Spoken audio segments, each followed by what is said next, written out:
tuning in to the online broadcast network, AFTERBUZZ TV. Over 20 million weekly downloads in over 150 countries, and your number one source for after-show entertainment.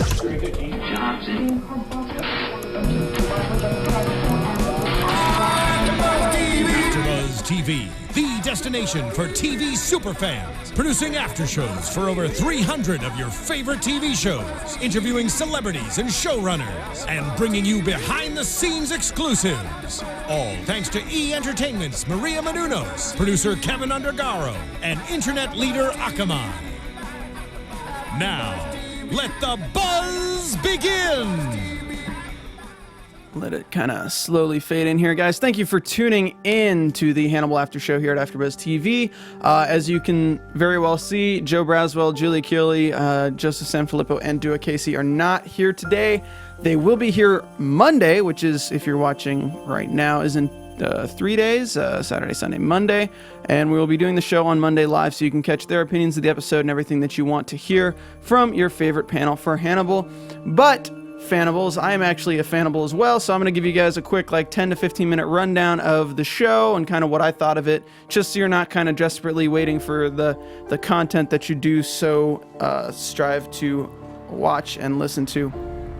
So, alright, so this episode, guys, this was a lot of exposition, a lot of weird camera angles, and a lot of weird inserts that we didn't really need. Honestly, it was a great episode for what it actually provided and where the character development was and where it actually had the story moving forward. But what my kind of whole overarching problem with the season 3 so far has been is that they kind of are dragging things out a lot more than they did in the past. We had season 2, which was great, and season 1, which was great, and they used these ways of creating the slow drama that's very eerie and kind of unnerves you when they move into the next scene very well. But this episode kind of didn't really make sense, and the past episode kind of didn't really make sense with where they were inserting these really dramatic angles, like the coffee is being grounded. And I understand the whole Jack Crawford dumping the ashes, but why are we taking 30 seconds to see 3 grains of ash fall out and then him throwing the ring and it's 30 seconds? So if I had one problem with the season so far, is that they are really doing things way too slowly, and it feels like very, very much just filler. A lot of the episode feels like filler, but the story is moving, so I really want to expand on how the story's moving forward in the ways of Hannibal's, which I do so love. It's just those weird things just catch me off and don't really remind me of season 2 and season 1. So this is season 3, episode 5, Contorno. I'm going to go ahead and start with Elena Bloom and Mason Verger. So we get the scene of Mason's looking a little bit better, and we get a scene where he's talking to Elena, and he starts coughing up things and starts talking. Basically, his whole storyline is he really wants Hannibal. Elena is kind of pointing out the hypocrisies in what he's saying. Forgive me, I didn't take too many notes, so I wasn't planning on doing this. And basically, his whole story so far is that he really wants Hannibal back. He has the bounty out on Hannibal. He's controlling everything, and it's just kind of seeing into the mind of Mason Verger through Elena Bloom at this moment. I'm seeing in the chat, Lena Everett says, it's not so much that they're slowing down. They changed formula. Season 3 is more like a 13-hour film, and I think people are better off binge watching this season, if you ask me. I can agree with that, but I also can't agree with episode 2 of this season being one of the slowest episodes of TV I've ever watched with little to no payoff. No, that was episode 3. It's just kind of nothing happened. We're getting into the swing of things right now, but it feels like we're 5 episodes in and we still haven't even kind of taken off, and that's not really what I wanted from this season, especially when Bryan Fuller has such a history of shows getting canceled. And unfortunately, I do know that Hannibal was canceled on NBC. I'm really hoping that they pick it up on Netflix, because I agree with you. I think this would be a phenomenal show for Netflix, for people who could binge watch, and its aesthetic and its cinematography and the way they film the show really does fit in a lot with how they do things with Netflix. Like when you look at House of Cards and when you look at shows like Peaky Blinders, it's very similar. So I would love to see Hannibal go to Netflix and get a season 4 and season 5. But moving back into the storyline, let's go ahead. Elena and Mason Verger, it's kind of interesting. I'd say the recast of Mason, I don't mind it. It hasn't been too distracting. I do think that the actor playing him is not as creepy.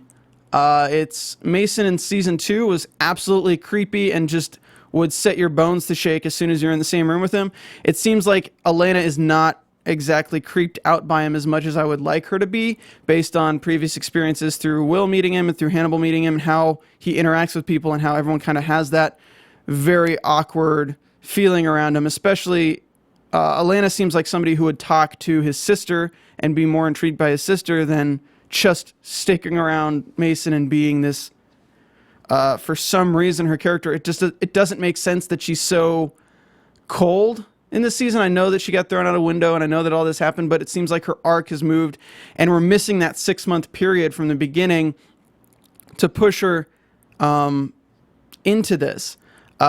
It's just, her character has jumped forward a lot into someone who is not really the Dr. Bloom we know, who cares about Will, who actually cared about kind of what was going on. Right now, she seems like this just cold-hearted person who's working with Mason Verger, who's a cold-hearted person similar to Hannibal, and she's helping him to catch Hannibal because she wants to kill Hannibal and she wants revenge, but that just doesn't really make sense with what I've seen from her character in the first 2 seasons. Going on Mason is just not as creepy, but I'd really love to see him get his hands on Hannibal, not just to see Hannibal escape, but just to see how he reacts.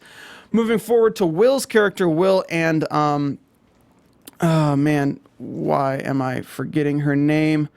Not Sochi. Anyway, this, thank you, Phil.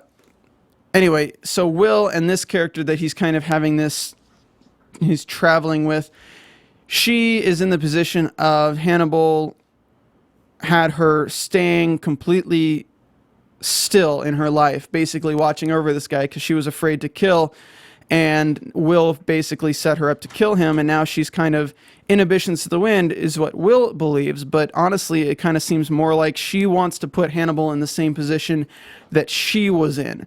So the reason being, Will talks about how, do you see yourself killing Hannibal? And while they're on the train, and she says, no, I see you killing Hannibal, which then Will has a prophetic dream of her hanging from the stag above his bed. He wakes up, she's not there, goes out to the end of the train, and Chio, thank you, Arzum Harris, Chio, I always was thinking something with a CH. So Chio meets him in the back of the train, and they have this drawn-out conversation where she decides that, there's more ways to skin a cat than violence. That's a terrible analogy for the situation. There's more ways to handle Hannibal than violence. And then they have this passionate kiss before she throws him off the train, because Will Graham, of course, as Robert Jordan has said, he's been dickmatized yet again. Ridiculously dickmatized. So Will gets thrown from the train, completely off guard, and he wakes up a lot less worse for wear than I would have assumed he would be. Like getting thrown from a train, I feel like you'd be really messed up for a little bit and probably wouldn't be able to stand up for a bit. But he gets up, he starts walking towards following the stag to get to Hannibal. And what I feel that Chio wants to, yeah, you're right, passionate is a tad of an exaggeration, Lanavis in the chat. I'd say it was kind of just an eerie. I was watching the episode with my girlfriend, and we were just it became comedic to a certain point, that every time Chio talks, it's just, maybe the things we see inside ourselves is the fact that I can make 1 page of text of this script last 10 minutes. Like, come on, speak, just have a conversation. Like, seriously, we're getting a little bit up our own ass with this whole artistic thing where, like, look, Will Graham and Chio are talking. There's no reason that this conversation that is literally 10 sentences needs to take 10 minutes long. I know it's trying to build it up, but, like, they're intentionally slowing down the episode just to fill up space, it feels like, as opposed to actually kind of moving the story along. Then the story moves along when she throws Will over the train. He has this weird backflip thing, and yeah, like, okay, great. So Will's following the stag get to Hannibal. She's following Hannibal on the train because she knows that he's in Florence, and basically, I'm sure she wants to probably have him in a position where he's having to live his life in Jane's. She probably wants him arrested, and she wants to watch him through a glass window like he kind of has done with her. And Lenavis in the chat says, it was like an English major trying to fluff up the page count. And yeah, it was just, there's so much dialogue here that you're really depending on the viewer to really care. I mean, that sounds terrible, but like in season 1 and season 2, they had a great balance of the great dialogue that kind of has double meanings, plays to like kind of the drama of the scene, and develops the story as it goes along in a fairly well-paced drama.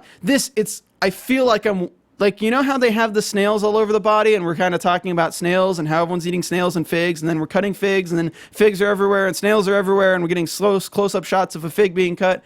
We're getting slow close-up shots of a snail walking over stuff. I feel like the show is moving at a snail's pace, and it really needs to pick up because it was already a slow-moving drama. We can't slow it down anymore, or we're just going to be left in the dust. And I'm not.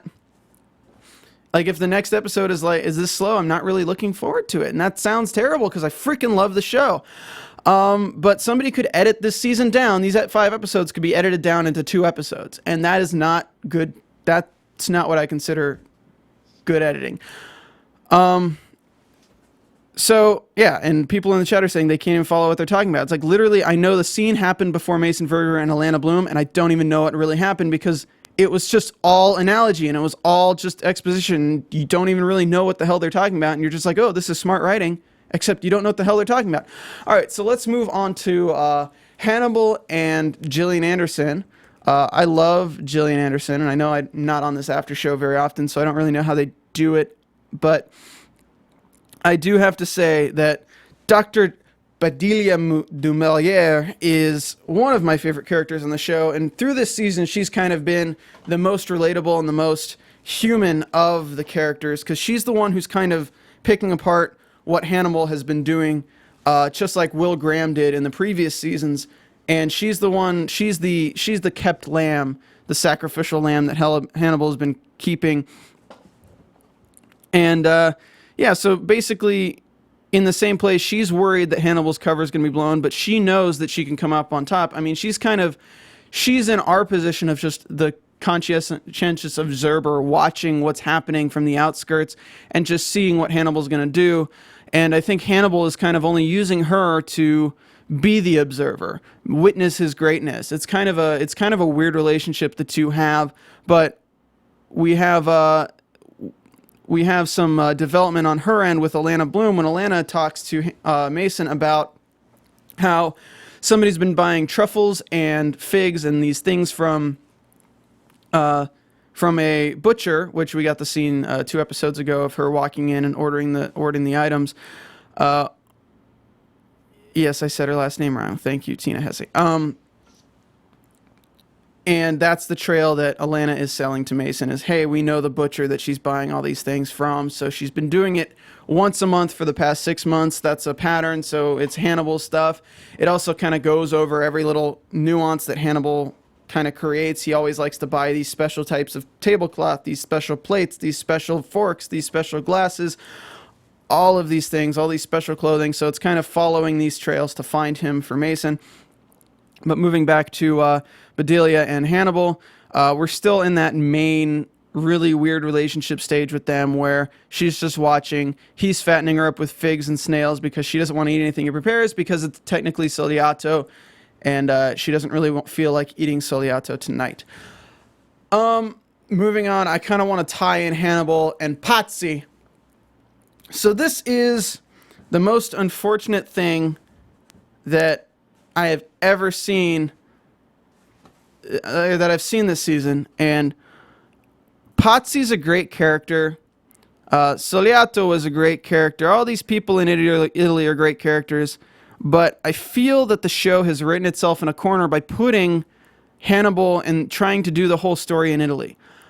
Because you're forced to introduce all these new characters like Chio and like Pazzi and like everyone in Italy and doing these things. And, you know, you're forced to write your other characters into that as opposed to having it happen naturally. And it really hasn't felt like it was natural. I mean, I know we have Bella loves Italy, so I'm going to sprinkle her ashes in Italy, and that's my excuse to go to Italy so I can track down Hannibal off the books. And Will's going to Italy because he knows Hannibal has his mind palace in Italy and all this stuff kind of going on. It's kind of a push, and then we get introduced to all these new characters that we don't really care about, but they actually have interesting stories. But the problem with that is that I'd rather be expanding upon the story of Will Graham and expanding upon the story of Alana Bloom and Mason Verger and really getting deep into those and having those stories progress than having an entire arc in 3 episodes with Mr. Pazzi, who basically meets up with Dr. Fell, which is the alias that Hannibal has taken over by killing these people. And immediately, there's a great line that Hannibal says in the episode where he says, I was close enough to smell the air of having a epiphany. So he could smell the epiphany upon Patsy when kind of he's realizing who he was. They have a conversation. Patsy goes back, and instead of actually calling the cops to take Hannibal in, he decides, hey, I'm going to call Mason Verger using this wanted hotline and try to do that. And Hannibal says that it's actually a benefit to have bounty hunters after you because you kind of know that people would rather have the money than have the 5 minutes of fame from the police spotlight. And I want to address somebody in the chat right now, Bridget Shea Wardstone, who says, written itself in a corner, the writing is superb and the writers know where they want to take the show. I understand they know where they want to take the show, and I trust that we'll get there, but it's very taxing on the audience. It's very taxing on the audience to take an entire location and then move all these characters to this new location through happenstance, I don't know. It felt like a stretch to get everyone in Italy. That's all I'm going to say. I really am excited for the rest of the season. I'm excited to watch it. And I know that Bryan Fuller has this all laid out, and I know that it's going to be a phenomenal series as a whole. But when it's a show that I have to wait a week to watch, and then it's just very slow moving, and it feels like slugs again, it feels like snails, it's frustrating as a viewer to watch. But yeah, so I'm sure as a whole season will make sense. Right now, it's just very jumbled. So Patsy wants to sell Hannibal to Verger, so he makes the call, and Mason says that you need to give me a fresh fingerprint on an item and that can be tied to Hannibal, and send it to him, and send it to him to confirm that it actually is Hannibal. So Hannibal, first mistake right here is Patsy goes to this place alone. I'm like, what the hell is wrong with you? You're going to go meet Hannibal alone to get his fingerprint? Okay, great. Second thing is we knew that he was going to die when Jack Crawford and Patsy meet with Patsy's wife, and he says, I only want the best for her. I want everything for her, blah, blah, blah. And we kind of get introduced to this wife character that we don't really care about, and Jack Crawford's in this awkward position. So you go and he goes to meet with Dr. Fallible, I guess, Hannibal, and he brings him this awesome thing from the history of the Pazzi family, where the Pazzi was the one who, I don't know if I'm remembering the story correctly, accused somebody and ended up not, so they took him and they put his head in the cask and then hung him with his bowels hanging out. I don't know. It's there again, guys. I didn't take notes. I'm sorry. You're gonna get the whole show with Joe Braswell, Julie, and them on Monday. So he goes to meet him. Hannibal is cutting this apple. Of course, Hannibal has a knife. It's kind of an intimidation tactic. Hannibal gives this great example of why they hung the Pazzi. They're like, because he took 30 grains of silver over the loyalty, over actually doing his job. And it's, again, just another out for Pazzi. If he wanted to leave right then, he could have left right then. But no, he's going to go through with trying to get this fingerprint thing to sell Hannibal for the money. He attempts to grab the fingerprint thing. Doesn't work. Hannibal brings up this wood carving of one of the Patsies with... Okay, yeah, the last dialogue between Hannibal and Patsy was very close to the one in that movie. Hannibal, thank you, Hanan. And also, Leva Everart says we'll go into Red Dragon soon, so they're actually considering condensing a hell of a lot of it. So that's cool. So I'm excited. But so he brings out this wood carving. It's really interesting.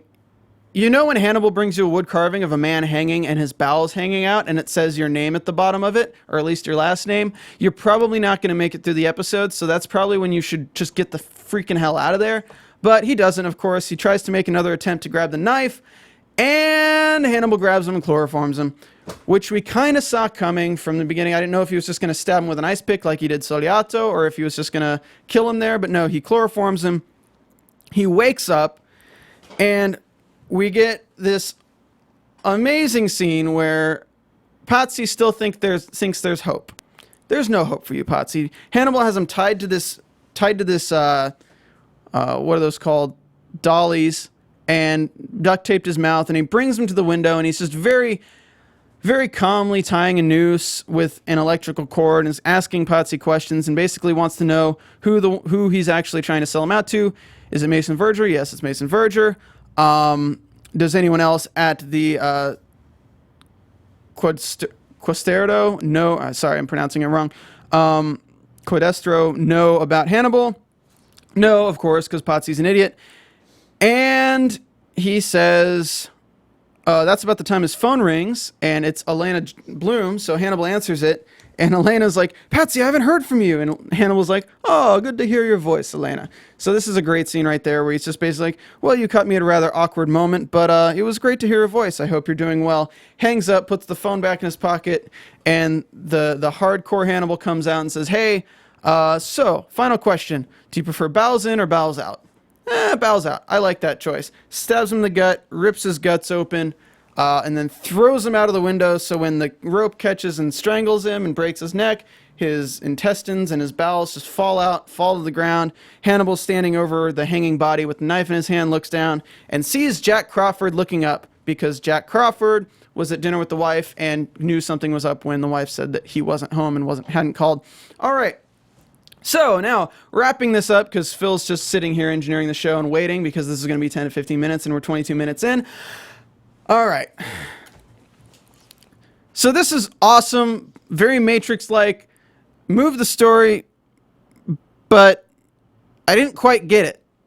All right, and you guys are going to really hate me for saying this, but Hannibal was kind of a freaking badass in his kitchen, but Jack Crawford just literally beats the crap out of him this time. It didn't seem like Hannibal put up much of a fight, but anyway, so Jack Crawford, the great thing, I loved how he took his shoes off so Hannibal couldn't hear him. He's walking in his socks and plays the music, puts on this waltz, and just bashes him over the head, socks him in the face, throws him through the glass, grabs a meat hook, and through his thigh and drags him by it. I'm like, holy crap. Hannibal manages to get away, gets a lick on Jack, and then crawling away, runs up. And Jack, we have this great little montage with classical music of Jack Crawford just literally beating the ever-loving hell out of Hannibal. They finally get to the point where Hannibal gets to the top, gets to that window, and Jack Crawford's walking towards him, and Hannibal falls, but holds on to Patsy's dead, disemboweled body, and then falls the rest of the way. We were hoping he'd fall in the bowels, but he doesn't. Falls, stands up, and starts walking off, and Jack is just so annoyed that Hannibal actually got away again. I do want to say that the fight scene was great. The whole meat hook thing was great. Jack Crawford didn't seem to hold back. I would say that I wish he would just like walk up and kill him as opposed to just beating him up and meat hooking him in the leg, and then the story would end, but I don't want the story to end, so I'm glad that it happened this way. There was one more thing I was going to say. The speech between Hannibal and Jack, where Hannibal knows exactly that Jack was the one to kill Bella. He says, I know that she couldn't probably tell the day between nights near the end, And I wonder, you were the one administering the drugs at night, so what could you have administered the night before her end? Isn't it ironic that I'm the one who brings her back from death and you're the one who delivers it to her? So it's just, Hannibal is really just trying to irk Jack, and it's not really working. Jack has one purpose in mind. He threw away Bella when he threw away his ring. That's not going to affect him anymore. All his single purpose is to put Hannibal in the ground or behind bars, which is great. Hannibal gets away, unfortunately. And we're left with the episode being over, and it's kind of it's kind of an interesting leave off for the next episode, and I can't wait to watch the next episode and kind of see what happens, because I know that Hannibal is going to be all beaten up and scarred up and go back to Bedelia and see. I know Will Graham should be arriving in Italy and meeting up with Jack Crawford, and Jack Crawford says that he wants him to kill him. So that's kind of where we're going to leave off with this. I'm going to give a few more shout-outs to people in the chat. Leva Everett says Jack outweighs him, is most likely the better fighter when it comes to hand-to-hand combat. So Hannibal has to cheat, otherwise he's done for, which we saw here. Arzum says he was expecting Hannibal to counter at least a few hooks. And Bridget says, I loved seeing my beloved Mads take a beating. All right, cool. And then Hannibal is so smug, it's about time he was humbled a bit. If both Jack and Hannibal were in a ring or other space where they knew when the other one initiated attack, it's difficult to say who would win, by Lenavis. And Hannibal needs a good ass whooping, by Nefertiti. And, oh, this is interesting. Dangerous Guitar First says, I found myself realizing how much I've been rooting for Hannibal all these seasons. All right. Well, thank you guys for tuning in on the show today. I do want to remind you guys to please go to iTunes, search AfterBuzz Hannibal, and hit that 5-star and write a review. If you write a review, we'll give you a shout out on the show. I'll make sure the hosts do it.